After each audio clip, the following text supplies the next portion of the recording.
principales afectados y afectadas van a ser los trabajadores, además de los sectores de los territorios, de los barrios, ¿no? Los lugares más pobres, van a ser precisamente los sectores de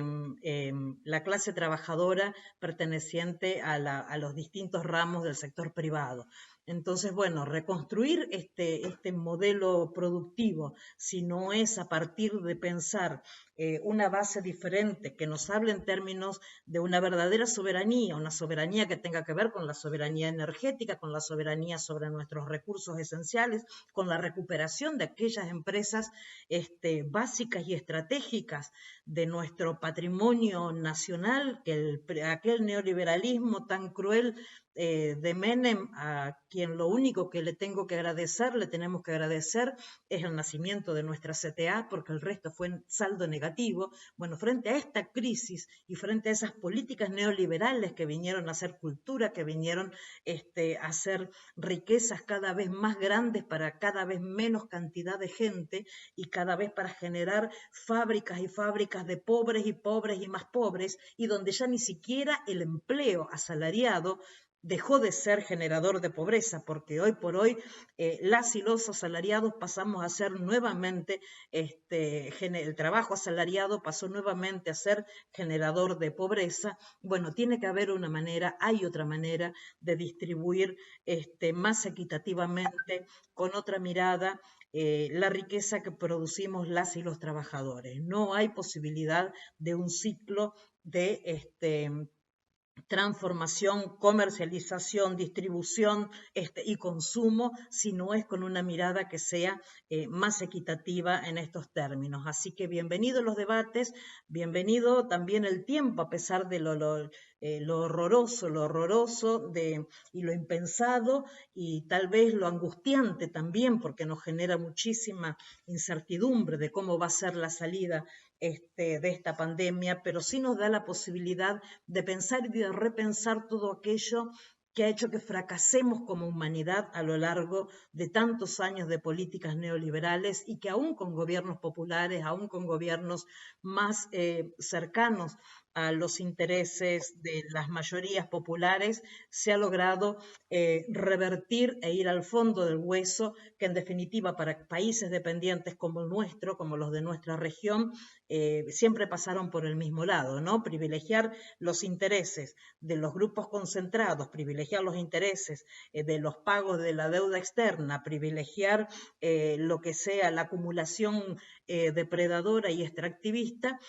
para dejar relegado a esta copa que siempre se supone que se va llenando y que en algún momento va a derramar este keynesianismo berreta, que nos deja siempre mirando cómo el vaso se sigue llenando, pero cada vez el vaso es más chiquito, se llena más lento y se llena cada vez más para este grupo más reducido de empresarios. Así que yo saludo las iniciativas, sobre todo porque muchísimas de ellas han salido, la gran mayoría de las políticas redistributivas de nuestro país en los tiempos desde lo que fue el menemismo hasta ahora,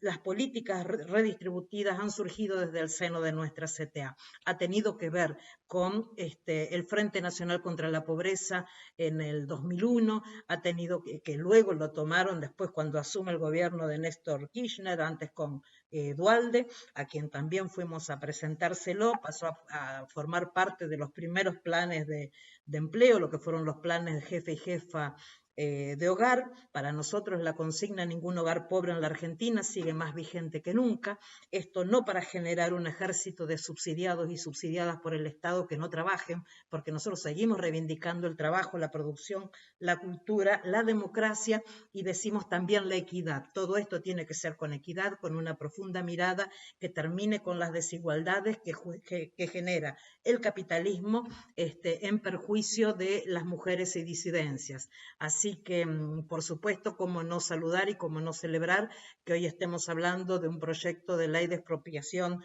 de Vicentino, todas estas empresas monopólicas que tanto han exprimido las riquezas de nuestro pueblo para fugarlas, para hacer sus negocios obscenos y para seguir viviendo de la especulación financiera, como lo vimos tan descarnadamente también con lo que fue el obsceno endeudamiento contraído por Macri en su gestión neoliberal los últimos 4 años, donde el 89% de la deuda contraída terminó fugada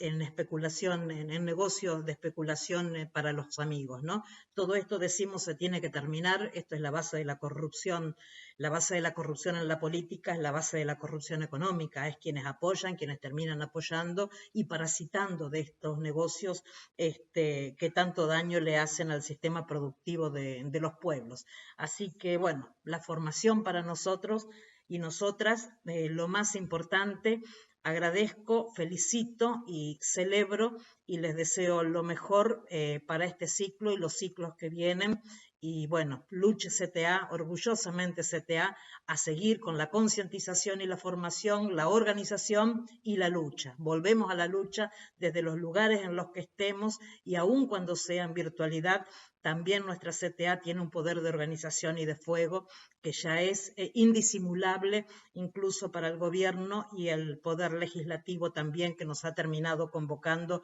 para discutir temas de tanta vigencia como el teletrabajo. Un abrazo enorme, compañeros y compañeras, y mucha fuerza para seguir en la construcción de nuestra central. Gracias.